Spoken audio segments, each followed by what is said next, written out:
আসসালামু আলাইকুম ভাই, কি ওয়ালাইকুম অবস্থা, সালাম কেমন ভাই। আছেন? আলহামদুলিল্লাহ ভালো। বলেন দোকানপাট যে করতেছেন তো কেমন কি ভাই? ভাই, ভালো চলে না। মানুষ দোকান নিয়ে বাকি নিয়ে আর দিতে চায় না। দেখেন দোকানে ঘুরান ক্যামেরাটার পাশাপাশি মাল নাই। দেখেন দেখেন এই যে প্রতিবন্ধী মানুষ, একটু বিবেক নেই মানুষের, ঘুরাইয়া এমন করে দেয় না টাকা পয়সা। আর আপনি কন কিভাবে টাকাটা উড়ান যায় সেটা বলেন। আচ্ছা ঠিক আছে, সমস্যা নাই। যে দোকানে খাইবে আপনার, বাকি যারা টাকা না দেবে তাদেরকে দেবেন না, বলবেন বুঝে ভাই আমার তারা সমস্যা। তারা চুরি করার ভয় দেখায়, বুঝছেন? এখন কি করা যায় আপনারা দর্শক বলেন।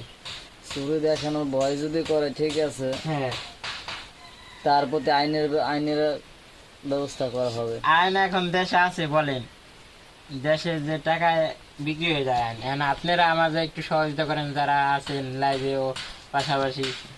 আপনারা দর্শক ভিডিওটা দেখ।